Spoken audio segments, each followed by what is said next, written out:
La forêt dormait sous un manteau de neige fraîche.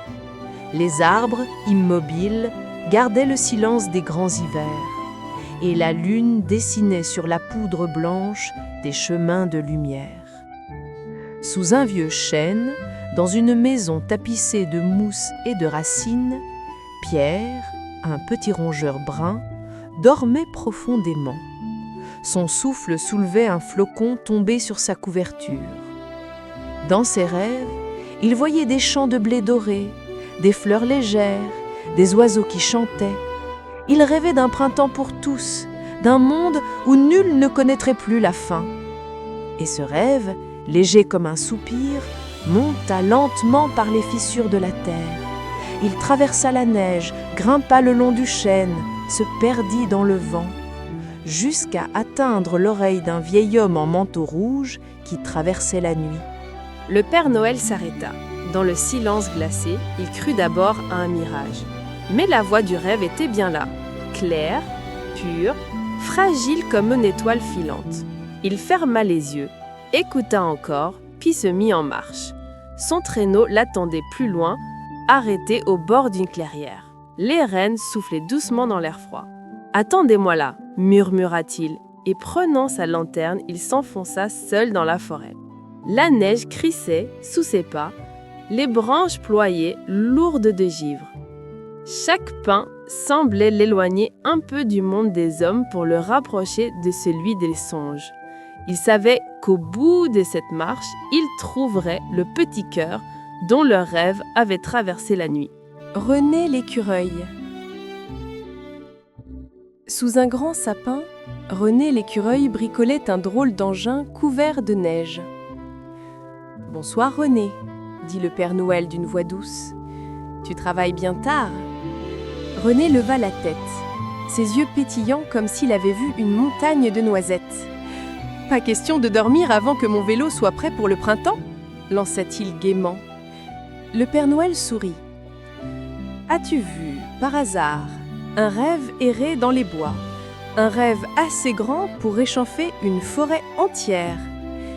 René posa sa clé à molette et réfléchit. « Un rêve, dis-tu ? Oui, il en est passé un pas plus tard que ce soir. Il venait du vieux chêne, là-bas. Suis le courant de la rivière gelée. Il te mènera dans sa direction. » Le Père Noël le remercia d'un signe et reprit sa marche. Sa lanterne faisait danser sur la neige des ombres dorées.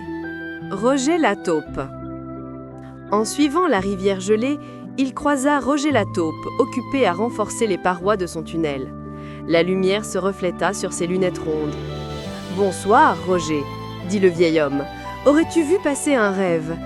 La taupe leva la tête, frottant la neige de son museau. « Pas un rêve, non, mais j'ai entendu le sol respirer, comme si la terre gardait un secret. » Elle montra du doigt une direction vague. « Si tu vas vers le vieux chêne, tu trouveras sans doute celui qui dort dessous. Il rêve si fort que même les racines frémissent. » Le Père Noël sourit, hocha la tête et reprit sa route, suivant la rivière qui scintillait comme un miroir brisé sous la lune. Raymonde la martre. Sous une vieille souche, Raymonde la martre brossait sa belle fourrure au coin d'un feu minuscule. « Ce n'est pas moi qui rêve, Père Noël, » dit-elle en souriant, « mais j'ai vu un petit museau tracer des cœurs dans la neige juste avant la tombée du jour. » Le vieil homme hocha la tête attendri, puis reprit son chemin. Nadine la fouine dormait profondément dans sa tanière. Le Père Noël ne voulut pas la réveiller, mais en passant, il entendit sa voix endormie murmurer. « Demande à Victorine la souris, elle sait tout sur tout le monde. » Baptista l'ours. Il entra dans une grande grotte. Baptista l'ours dormait paisiblement dans son énorme lit en chêne massif, un bonnet de nuit sur la tête. Autour de lui, des meubles sculptés et des étagères pleines de pots de miel. Le Père Noël s'arrêta à l'entrée et murmura « Dors en paix, vieux gardien !» Il savait que Baptista protégeait la forêt des hommes qui voulaient la piller. Gustave Sagave, le castor. En longeant la rivière, il aperçut Gustave, qui renforçait son barrage malgré le froid.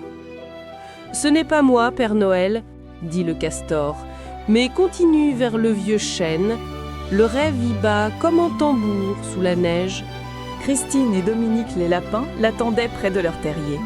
Christine portait un manteau rouge, Dominique un gilet brun, et derrière eux bondissait une dizaine de petits lapins rieurs qui jouaient dans la neige.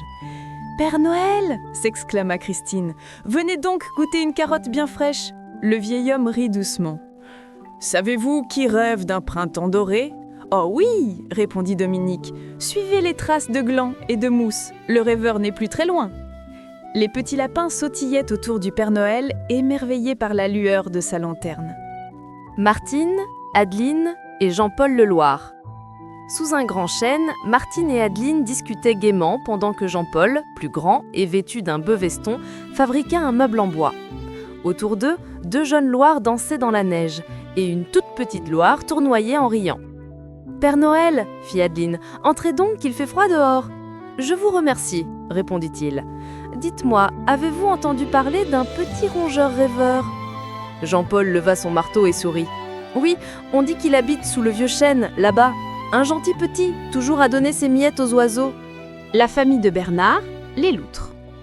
Au bord de la rivière, Bernard la loutre et sa famille déchargeaient une charrette de grands sacs de farine marqués d'un épi denrée. Sa femme rangeait les provisions pendant que leurs 4 enfants riaient dans la neige. « Bonsoir Père Noël, lança Bernard.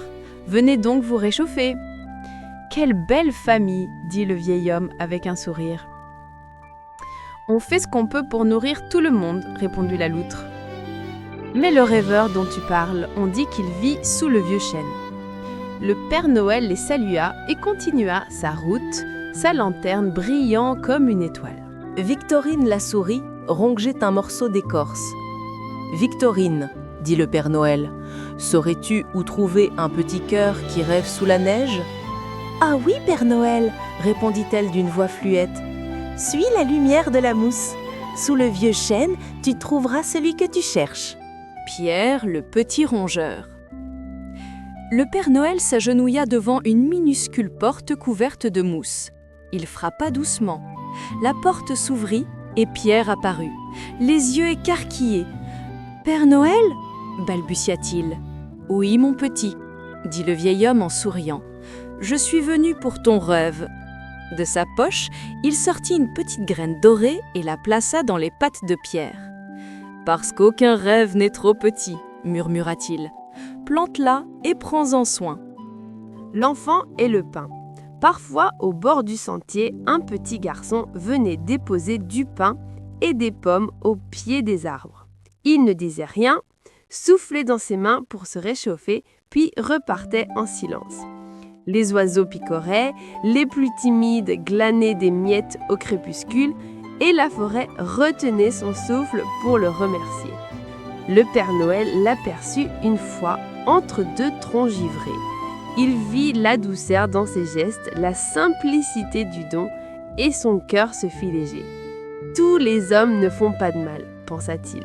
Certains sèment des miettes de lumière. » Depuis ce soir-là, Pierre garda toujours une part de ses réserves pour ceux qui passaient près du vieux chêne. Parce qu'un rêve se cultive mieux quand on le partage. Le printemps. Le temps passa et le soleil revint. La neige fondit, laissant place à une herbe tendre. Là où dormait la graine, un champ doré s'éleva vers le ciel. René apporta ses outils, Roger retourna la terre, Raymonde veilla, Nadine protégea les petits, Victorine aligna les graines, Christine et Dominique décorèrent de fleurs, suivis de leurs petits lapins joyeux.